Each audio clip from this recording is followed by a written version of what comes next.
मित्रांनो, एक आपण लंडन सेशनच्या माध्यमातून एक लेव्हल बघितलेली होती. बट ते न्यूयॉर्क सेशनला टॅप झाली. प्रॉपर कन्फर्मेशन सोबत तो ट्रेड कशा पद्धतीने आपण ॲज अ मॅनेज केलेला आहे. चला तर आपण चार्टवर बघूया. सेफली एंट्री परत होतील, बट हा लो ब्रेक केला पाहिजे. ब्लू कलरच्या लाईनला आत आत येताना बघायला मिळायला पाहिजे. तर स्ट्राँग आपल्याला इथे अपॉर्च्युनिटी बघायला मिळू शकतो. येस, लेव्हल टॅप झालेली आहे. ओके, ट्रेड परचेस करू शकता इथे या पर्टिक्युलर ब्लू लाईनच्या वरती. जो पण एस-एल असेल हा कंपल्सरी या पर्टिक्युलर लोला असू द्या 30 पिप्स. रनिंगमध्ये ट्रेडमध्ये कोण-कोण ॲक्टिव्हेट आहे?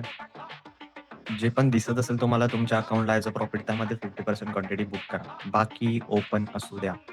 टी-पी बुकच नका करू. मी टी-पी सांगितलंच नाही तुम्हाला. ओपन असू द्या पोझिशन. 110 पिप्सच्या अबोव्ह म्हणजे 120 पिप्स एक 12 पॉइंटच्या जवळपास इझिली टी-पी डन झालेला आहे. ज्यांनी पण ट्रेड प्ले केलेला असेल 50% च्या वरती क्वांटिटी बुक करा. ज्यांना पण टार्गेट डन वाटत असेल 100% क्वांटिटी बुक करू शकता. नाही तर 10-20% क्वांटिटी होल्ड सोडू शकता. बाकी अल्मोस्ट बुक करू शकता. ओके. एक 3 ते 4 मिनिटानंतर हा जो पण ट्रेड क्लोज होतील, जर इथे जर एक बुलिश इन्गल्फिंग कॅन्डल आपल्याला बघायला मिळाली. हा हाय नाही, या हायपेक्षा पण वरती मार्केट आपल्याला बघायला मिळेल. 150 पिप्स सुद्धा इथे डन झालेले आहे. ओके.